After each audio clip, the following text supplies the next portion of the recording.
हम सब जानते हैं कि साहिब जी का जीवन 70 वर्ष तक रहा। 12/12/1950 को उनका जन्म हुआ और 11/4/2020 को उनका सेवांत हुआ।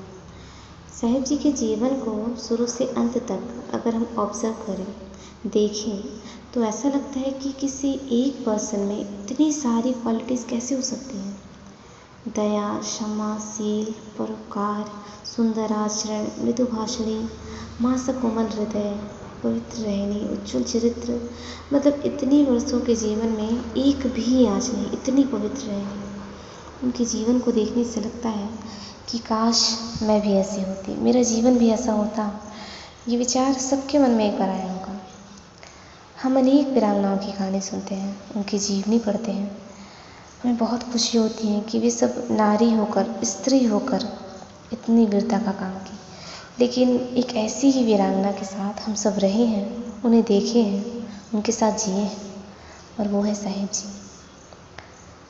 उस समय जब समाज में बहुत रूढ़िवादिता थी, शिक्षा का भी अभाव था, नारियों को इतनी स्वतंत्रता भी नहीं थी, बाल विवाह का प्रचलन और अनेक सारी भ्रम मान्यताएँ, समाज की उलझुल बातें, तब एक साधारण से गांव की, एक साधारण से परिवार की, एक साधारण सी लड़की में इतना साहस, इतनी वीरता, अपनी साधना के प्रति इतनी निष्ठा, इतनी लगन और इतना आत्मविश्वास, इतना आत्मबल कि पूरे समाज के विरुद्ध खड़े होकर बोली कि नहीं, हमें गृहस्थ जीवन नहीं जीना, हमें साधना करना है। उस समय के वैसे सामाजिक परिवेश में ये बोलने की हिम्मत रखना एक वीरांगना ही कर सकती है। आजकल के मोस्ट एजुकेटेड बच्चों में भी इतना कॉन्फिडेंस देखने को नहीं मिलता जितना साहिब जी में था।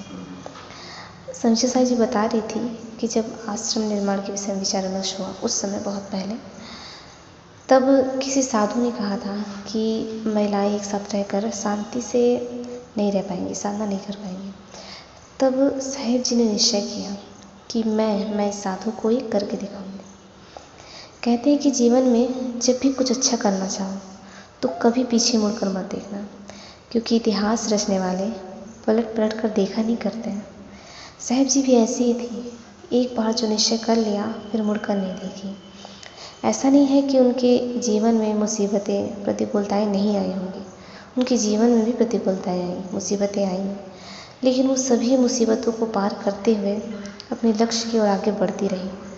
और देखिए, सचमुच वो इतिहास रच कर चली गई। हम बस सोचते रह जाते हैं कि काश मैं ऐसी होती, काश मेरा जीवन ऐसा होता। लेकिन बस ये सोचकर या साहिब जी की श्रद्धांजलि में 2 शब्द बोलकर हम यहीं रुक जाएंगे, ठहर जाएंगे, कुछ करेंगे नहीं। करेंगे भी तो 1 दिन, 2 दिन या कुछ दिन तक, मतलब ऐसे ही ऑर्डिनरी। लेकिन उनके जैसे होने के लिए ऑर्डिनरी नहीं, एक्स्ट्रा ऑर्डिनरी होना पड़ेगा। अगर उस महान लक्ष्य को पाना है, उस परम शांति को पाना है, तो जी जान से लगना होगा जैसे साहिब जी लगी थी। एक बार सुप्रज्ञा साहब जी बता रही थी कि अगर साहिब जी की नींद 2:30 बजे रात में भी खुल जाए ना, तो वो आधी रात को ही पुस्तक लेकर बैठ जाते थे और पढ़ने लगते थे, और जब तक सुबह के 4 ना बज जाए, मतलब सब बच्चे उठ ना जाए, तब तक पढ़ती ही रहती थी। इतनी लगन। बड़ी साहिब जी जिस शांति पद को पाई है, वो हम सब भी पा सकते हैं। बस अपने लक्ष्य के प्रति पूरी निष्ठा से समर्पित होना पड़ेगा। हम सब जानते हैं कि साहिब जी विशेष रूप से कोई पुस्तक या ग्रंथ नहीं लिखे हैं, लेकिन उनका पूरा जीवन ही पढ़ने लायक है। वो स्वयं खुली किताब थी, जिसे कोई भी पढ़ सकता था, इतनी सहज थी वो।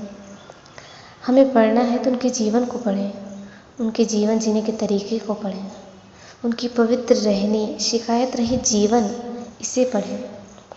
यही तो खास बात होती है महापुरुषों की, कि वो लिख कर या बोल कर ही नहीं, जी कर बता जाते हैं।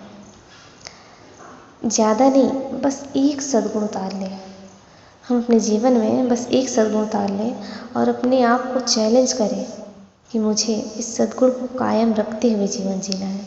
चाहे जो हो जाए, जीवन में कुछ भी प्रतिकूलताएं आ जाए, चाहे मुझे इसके लिए कुछ भी त्यागना पड़ जाए, लेकिन ये सद्गुण मेरे जीवन से नहीं जाना चाहिए, मुझे इसे कायम रखना है।